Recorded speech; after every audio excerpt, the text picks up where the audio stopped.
أعوذ بالله من الشيطان الرجيم. بسم الله الرحمن الرحيم. الحمد لله رب العالمين. الرحمن الرحيم. مالك يوم الدين. إياك نعبد وإياك نستعين. إياك نعبد وإياك نستعين.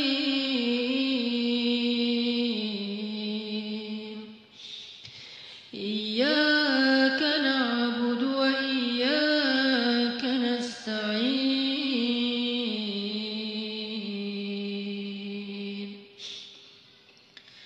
إياك نعبد وإياك نستعين.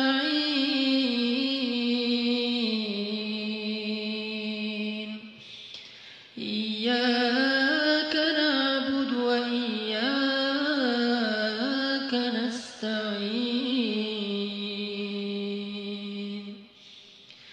اهدنا الصراط المستقيم. صراط الذين أنعمت عليهم غير المغضوب عليهم ولا الضالين.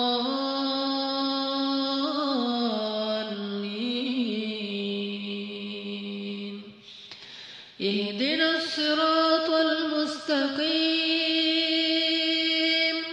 صراط الذين أنعمت عليهم من النبيين والصديقين.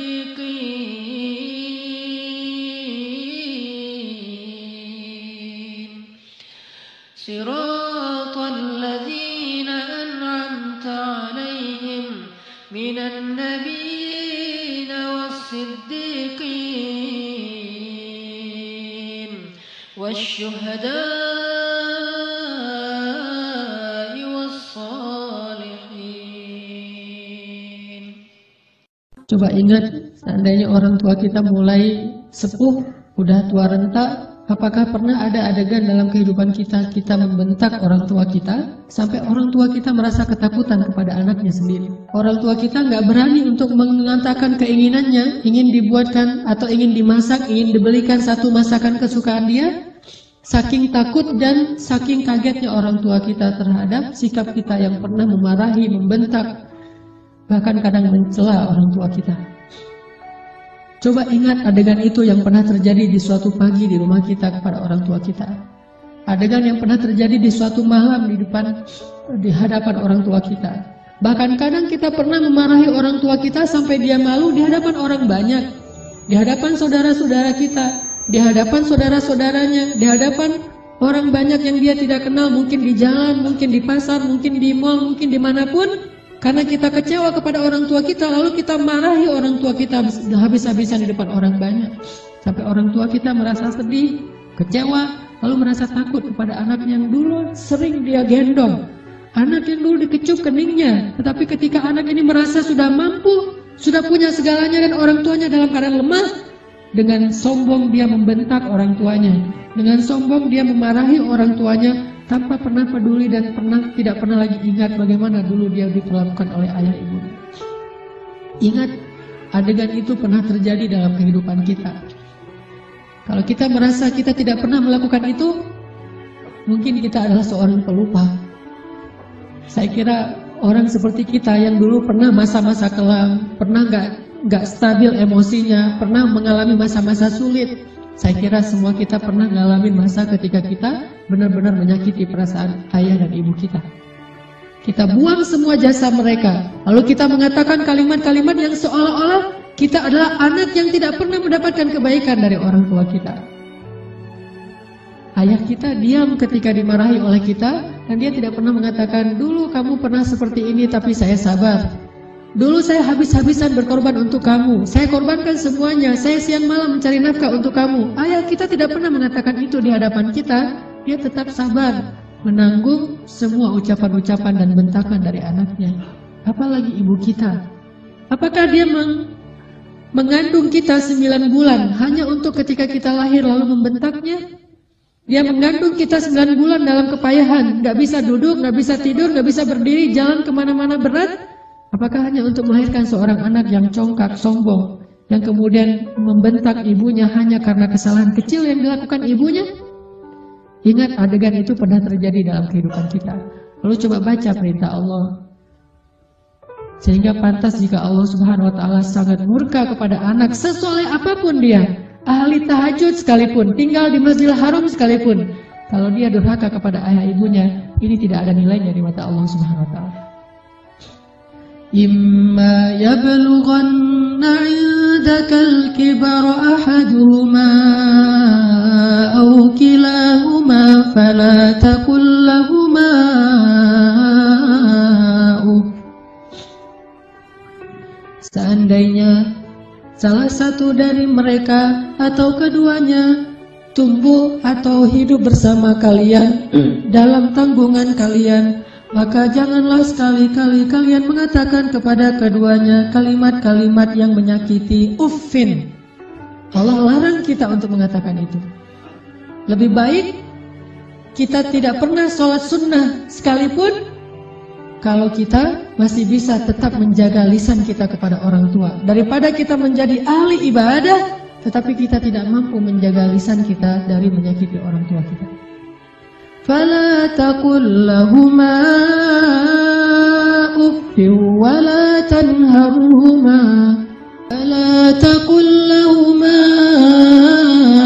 uffin wa la tanharhumā wa la tanharhumā wa qul lahumā qawlan karīmā.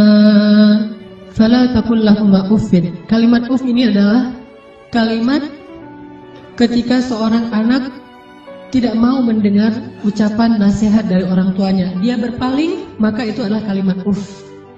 Dia tidak mengabaikan apa yang diucapkan oleh orang tuanya adalah kalimat uff. Orang tuanya belum selesai berbicara, dia sudah pergi, itu adalah kalimat uff. Orang tuanya memberikan usulan tetapi bagi dia itu sesuatu yang tidak penting, maka itu kalimat uff. Semua kalimat mengabaikan yang menyakiti perasaan orang tua kita adalah kalimat uff. Sedangkan wala tanharhuma adalah kalimat seorang anak yang merasa lebih benar daripada orang tuanya. Kalimat sombong, kalimat yang seorang anak merasa lebih tahu daripada orang tuanya. Atau bisa jadi orang tuanya melakukan satu kesalahan kecil, lalu anaknya melarang orang tuanya melakukan kesalahan itu. Ibu, jangan malu-maluin saya di depan umum. Ayah nggak usah seperti itu. Melarang orang tuanya melakukan sesuatu yang menurut dia tidak pantas, itu termasuk wala tanharhuma. Jangan larang dia. Biarkan dia melakukan apa yang dia kehendaki selama itu bukan dosa besar. Bahkan apalagi urusan-urusan sepele di rumah tangga kita. Mungkin dia melakukan sesuatu yang gak berkenan bagi kita. Katakanlah misalnya dia memakai baju yang menurut kita tidak selalu pantas. Katakanlah dia beradab dengan adab yang tidak terlalu kita senangi. Jangan larang dia, tetapi ajaklah dia bicara yang baik-baik. Jangan pernah melarang dia melakukan sesuatu yang membuat dia merasa disalahkan, yang membuat dia merasa sensitif, karena semua itu masuk wala tanharhuma. Terus apa yang harus kita lakukan? Wa qul lahumā qawlan karīmā. Katakan kepada keduanya ucapan yang karim, ucapan yang mulia. Bagaimana ucapan yang mulia? Disertai dengan senyum dari anaknya, dengan suara yang lemah lembut, dengan tetap menjaga perasaan orang tuanya. Itulah qawlan karīmā. Tapi kalau kita mengucapkan kalimat yang paling benar sekalipun, bahkan tentang perintah Allah sekalipun, kita bilang kepada orang tua kita, atau kita larang orang tua kita dari berbuat satu kesalahan. Misalnya ibu kita membicarakan tentang orang lain, dia menggibah, karena dia tidak paham bahwa itu dosa, dia menggibah. Dia tidak pernah ngaji seperti kita, karena gak punya waktu sebanyak kita, dia sibuk mengurus kita. Suatu saat dia menggibah tentang saudaranya, tentang keluarga, tentang orang lain. Maka jangan larang dia dengan cara yang membuat dia merasa sakit hati, membuat dia merasa tersinggung. Walaupun dia salah dan kita yang benar, kita mengatakan kalimat yang baik, yaitu kalimat yang ibu jangan menggibah orang lain, ibu itu dosa besar dan seterusnya, membuat dia sedih, itu termasuk wala tanharhuma. Terus apa yang harus kita katakan? Katakan qawlan karīmā. Pilih kalimat yang paling baik yang bahkan belum pernah kita ucapkan semasa hidup kita. Bahkan kepada pacar kita, istri kita, suami kita, Orang yang paling kita cintai pun kita belum pernah katakan kalimat sebaik itu. Katakan itu kepada orang tua. Mereka lebih berhak dapat kalimat yang terbaik dari anaknya. Siapa suami kita sehingga kita memilih kata-kata yang paling santun untuknya, tapi kita tidak menyedekahkan kata-kata itu untuk orang tua kita? Siapa istri kita? Pengorbanan apa yang sudah diberikan istri kita? Dia hanya datang dalam kehidupan kita karena melihat situasi kita, melihat diri kita, melihat kepribadian kita, hasil dari perjuangan orang tua kita. Harta kita yang sudah mapan, pekerjaan kita yang sudah jelas, kemudian penampilan kita yang menarik, semua ini hasil pengorbanan orang tua kita, lalu istri kita mengambil manfaat darinya. Siapa dia untuk kita lebih dahulukan daripada ayah ibu kita? Apalagi orang yang bukan siapa-siapa dalam kehidupan kita, tidak ada hubungan apapun selain pertemanan, yang kemudian kita menyebutnya sebagai kekasih kita. Apakah dia lebih berhak mendapatkan qaulan karimah daripada ayah ibu kita? Makanya Allah mengatakan, wa qul lahuma qaulan karimah. Selalu tersenyum ketika berbicara kepada orang tua kita, bahkan dalam kondisi ketika kita tidak nyaman perasaannya, dalam kondisi kecewa sekalipun, dalam kondisi tersinggung sekalipun, kita berhak untuk tersinggung, tetapi kita tidak berhak untuk mengekspresikannya di hadapan orang tua kita. Wajar manusia tersinggung, wajar manusia kecewa, tetapi kita tidak berhak sama sekali mengekspresikan kekecewaan itu di hadapan orang tua kita. Kenapa? Allah katakan, wa qul lahuma qaulan karimah wa la tanharhuma. Jangan tunjukkan rasa tidak senang kalian kepada mereka. Apalagi kalau orang tua kita sudah mulai pikun. Banyak kesalahan yang dia akan lakukan. Dia datang kepada kita punya budaya di keluarga bersama istri kita dan anak-anak kita. Dia datang dan melakukan hal-hal yang tidak sesuai dengan budaya di rumah kita. Kalau ayah kita seorang laki-laki yang perokok misalnya, maka dia merokok di sembarang tempat, lalu dia tidak pakai asbak, dia buang puntung rokoknya, atau mungkin debu dari rokok itu di mana-mana. Karena kita merasa bahwa rumah kita tidak punya budaya seperti ini, kita marah kepada orang tua kita. Tetap jangan marahi dia, wala tanharhuma. Jangan cela dia, jangan marahi dia, kata Allah SWT. Walaupun dia melakukan kesalahan sekalipun. Ibu kita juga demikian, mungkin dia sering tersinggung dengan menantunya, yaitu pasangan kita. Dengan suami kita, dengan istri kita, tetap walaupun ibu kita yang salah, jangan kita menghardik dia, wala tanharhuma. Tetapi kita minta istri kita, suami kita untuk lebih bersabar kepada mertuanya. Walaupun yang salah adalah mertua, itu yang Allah maksud wala tanharhuma. Jangan pernah, jangan abaikan apa yang dia ucapkan. Jangan cela dia walaupun dia berbuat kesalahan, tetapi wa qul lahuma qaulan karima. Ucapan yang paling baik yang sekali kita ucapkan membuat hati orang tua kita merasa bahagia dan senang. Orang tua kita memang kadang butuh nafkah dari anaknya, tetapi itu bukan yang terpenting bagi mereka. Memang kadang mereka telepon kita di akhir bulan meminta dikirimin uang, tetapi itu bukan yang inti dalam kehidupan mereka. Yang paling mereka rindukan dari anaknya adalah ketika anak itu bisa datang, mencium tangan orang tuanya, tersenyum kepada orang tuanya, diam ketika orang tuanya bicara, sangat santun terhadap orang tuanya, melebihi santunnya dia kepada seorang yang paling dia hormati di antara manusia, kepada seorang ustadz yang dia kagumi, kepada seorang atasan yang dia hormati, kepada seseorang yang dia segani karena kebijaksanaannya, karena kearifannya, maka orang tua jauh lebih penting dari mereka semuanya. Wakhfid lahuma janahaz zulli minar rahmah. واخفض لهما جناح الذل من الرحمة وقل رب ارحمهما كما ربياني صغيرا. Dan rendahkanlah dirimu terhadap mereka berdua dengan penuh rasa kasih sayang. Rendahkan dirimu. Kalau dalam bahasa Arab kalimat wakhfid lahuma janahaz dzul itu adalah kalimat ketika kita merasa tidak ada apa-apanya dibandingkan mereka. Tidak boleh seorang anak, walaupun dia seorang profesor, walaupun dia seorang pengusaha sukses, walaupun pendidikannya tinggi, walaupun wawasannya luas, walaupun hartanya berlimpah, walaupun pergaulannya itu luas sekali, sehingga orang tuanya kita anggap sebagai orang tua yang kolot, orang tua yang tradisional, orang tua yang tidak banyak tahu, orang tua yang tidak gaul, yang tidak update informasi, orang yang tidak punya ilmu seperti kita, sama sekali kita tidak boleh merasa lebih dari mereka. Sama sekali tidak boleh. Kenapa? Ketika kita merasa lebih dari orang tua kita, menunjukkan kebodohan kita di hadapan Allah SWT. Allah tidak menyebut kita sebagai orang yang hikmah, sebagai orang yang arif, orang yang bijaksana, orang yang berilmu, orang yang alim, orang yang rasikhuna fil ilm. Tidak disebut sebagai orang yang musaqqaf, orang yang berwawasan. Tidak disebut sebagai orang yang cerdas, orang yang syatir. Tidak disebut itu di dalam Al-Quran kalau kita tidak bisa merendahkan diri kita di hadapan orang tua kita. Bukan rendah hati, bahkan rendah diri di hadapan orang tua kita. Orang yang cerdas itu bagi Allah adalah orang yang rendah diri di hadapan ibu bapaknya. Dia merasa bahwa dia tidak lebih tahu daripada orang tuanya. Walaupun dia tahu lebih daripada orang tuanya, tetapi dia tidak pernah merasa lebih tahu daripada orang tuanya. Sehingga ketika orang tuanya bicara, dia bisa menghargai semua yang diucapkan orang tuanya. Tidak mengatakan, itu nggak penting. Apa yang diucapkan orang tuanya menurut dia sesuatu yang tidak realistis. Zaman sudah berubah dan seterusnya dan seterusnya. Bahkan secara tidak sengaja, kadang kita mentertawakan ucapan orang tua kita.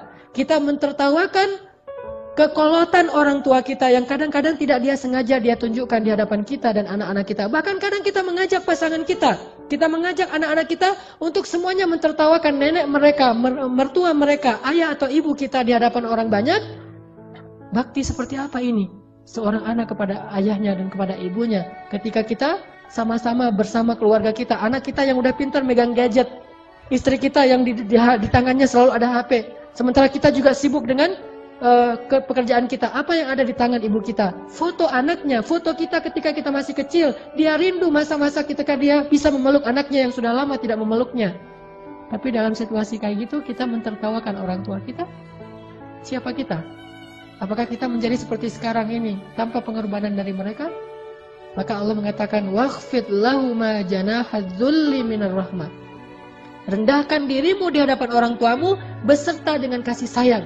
Rendahkan diri dengan kasih sayang. Bahkan kalau kata Nabi ketika ada seorang laki-laki yang menawarkan diri untuk berjihad bersama Rasulullah, Rasulullah bertanya, apakah ibumu masih hidup? Dia mengatakan, ya Rasulullah, ilzam rijlaiha. Apa kalimatnya? Ilzam rijlaiha. Ilzam itu adalah terus menerus.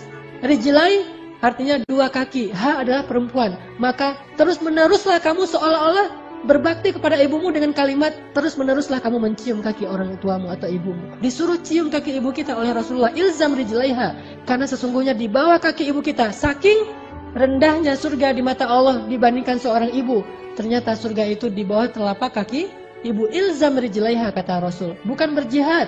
Bagi kamu, khusus bagi sahabat ini tidak berlaku bagi yang lain, tetapi ini pelajaran tetap sunnah Nabi. Bukan jihad yang terpenting bagi dia, karena dia belum baik kepada ibunya. Bukan berdakwah kepada banyak manusia yang terpenting bagi dia amalannya. Bukan tahajud, bukan ibadah, bukan ke masjid setiap 5 waktu dalam sehari. Tetapi amalan yang paling penting bagi laki-laki ini adalah ilzam rijlai ummika. Maka ilzamlah, tunduklah kamu dan selalulah kamu berada di kaki ibumu. Selalulah kamu berada di kaki ibumu. Gak pantas bahkan seorang anak dengan kesombongan dia duduk di atas, ibunya di bawah. Atau setidaknya dia berduduk sama rata dengan ibunya. Anak yang paling cerdas, yang paling arif, yang paling dicintai Allah itu justru dia selalu duduk di bawah kaki ibunya.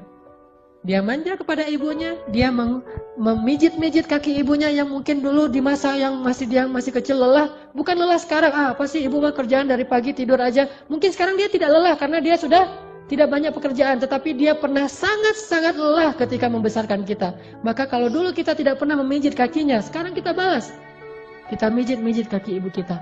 Kita tanya ibu-ibu mau dipijit di bagian mana, di pundak atau di kaki atau di lengan. Pasti dia akan mengatakan tidak usah. Kalaupun dia meminta, maka kita berbahagia karena ibu kita menunjukkan apa yang harus kita lakukan. Sampai seorang salafus salih, ketika ibunya meninggal, dia menangis. Orang bertanya, ya Syekh, kenapa Anda menangis? Bukankah ibu Anda ini meninggal dalam keadaan baik, dia orang yang salehah dan seterusnya, dan semuanya juga akan kembali kepada Allah. Kenapa Anda menangis? Apa kata salafus salih ini? Saya menangis karena saya tahu bahwa mulai hari ini pintu surga itu telah tertutup untuk saya. Sejak ibu saya meninggal, berarti pintu surga itu telah tertutup untuk saya. Maka berbahagialah teman-teman sekalian yang masih punya ayah dan ibu. Apalagi ketika ayah dan ibu itu sudah semakin dalam tanda kutip merepotkan kita. Maka justru saat itulah Allah Subhanahu wa taala memberikan kita pintu surga yang sangat lapang untuk kita masuki. Bersabarlah. Bersabarlah dalam menghadapi berbagai macam perangai mereka. Walaupun mereka menyakiti perasaan kita, jangan tunjukkan itu di hadapan mereka. Wakhfid janahak. Tundukkan diri kita. Kalau perlu cium kaki orang tua kita. Terus terakhir Allah katakan, wa qur rabbir hamhuma kama rabbayani shaghira. Ya Allah, sayangilah kedua orang tua saya sebagaimana mereka membesarkan saya sejak kecil. Sayangi mereka ya Allah. Itu kalimat yang paling besar yang bisa kita ucapkan untuk orang tua kita ketika mereka tidak bersama kita, baik mereka masih hidup atau sudah wafat sekalipun. Katakan itu selalu di dalam doa kita, baik ketika sujud atau di luar sujud, di luar sholat. Wa qur rabbirhamhuma kama rabbayani shaghira. Datangi orang tua kita. Kalau tidak ada orang tua, mertua kita, karena itu juga orang tua kita, minta maaf kepada mereka, minta ampun kepada mereka. Mudah-mudahan Allahumma antas salam wa minkas salam wa ilayka ya'udus salam fahayyina bis salam wa adkhilna al jannata daras salam. Allahumma lakal hamdu ya Rahman, lakal hamdu ya Rahim. Alhamdulillah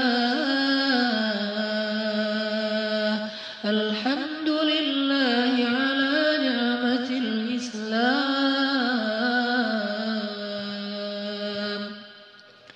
Allahumma ighfir lana dhunubana, Allahumma ighfir lana dhunubana ya Ghaffar, ya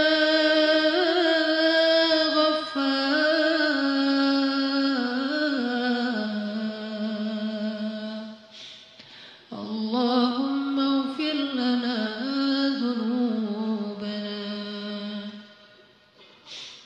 Zalamna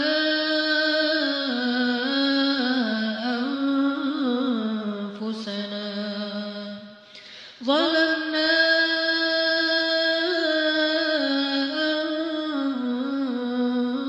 anfusana, zalamna أنفسنا ظلما كثيرا فإنه لا يغفر الذنوب إلا أنت فاغفر لنا يا غفار، يا غفار، يا غفار، يا غفار، يا غفار. ظلمنا أنفسنا، ظلمنا أنفسنا ظلما كثيرا فإنه لا يغفر الذنوب إلا أنت يا غفار، يا غفار، يا غفار. اغفر لنا ذنوبنا يا تواب، يا تواب، يا تواب. تب علينا توبة نصوحا يا رحمن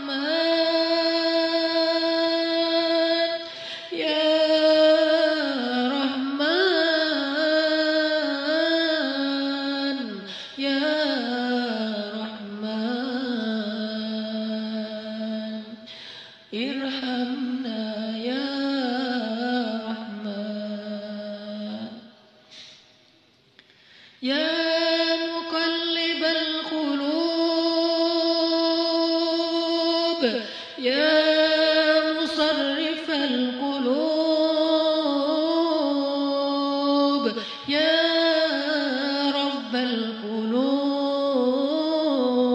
القلوب إليك أسلمنا وبك آمنا وعليك توكلنا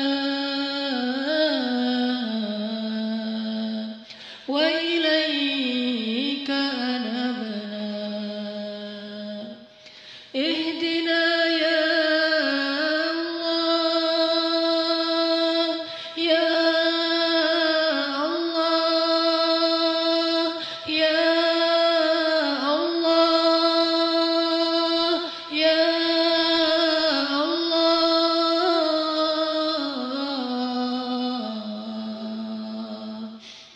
قصدناك يا رب العالمين اللهم اغفر لنا ولوالدينا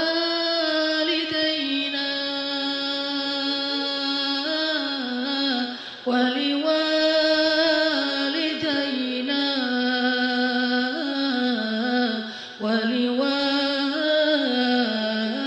ولوالدينا اللهم اغفر لأمهاتنا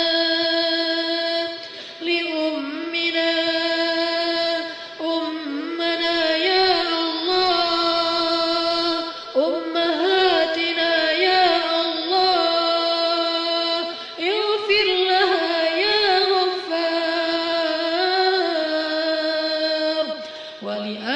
ولآبائنا يا غفار اللهم اغفر لهما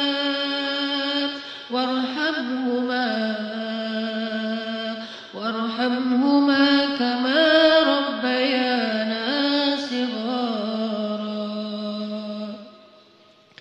اللهم انصر الإسلام اللهم انصر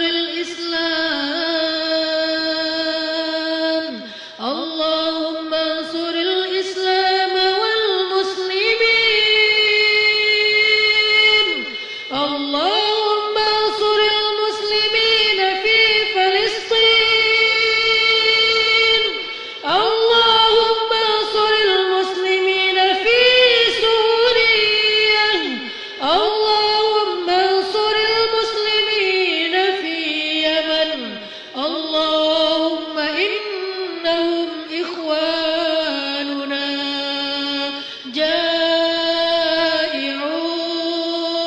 جائعون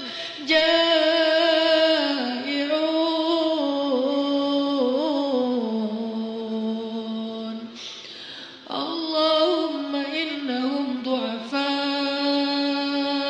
فانصرهم اللهم كن لهم وليا ونصيرا اللهم انصر إخواننا المسلمين في تركستان اللهم انصر إخواننا المسلمين في روهينيا اللهم انصر إخواننا المسلمين في كل مكان اللهم حرر المسجد الأقصى المبارك اللهم إنا نسألك أن تحرر المسجد الأقصى المبارك أقصى المبارك مسجد الأقصى المبارك من أيدي الغاصبين حرر المسجد الأقصى المبارك من أيدي اليهود اللهم وحد كلمات المسلمين اللهم وحد صفوف المسلمين اللهم اشف أمراض المسلمين اللهم اشف صدور المسلمين اللهم كن للمسلمين وليا ونصيرا اللهم ارحم شهداء المسلمين الله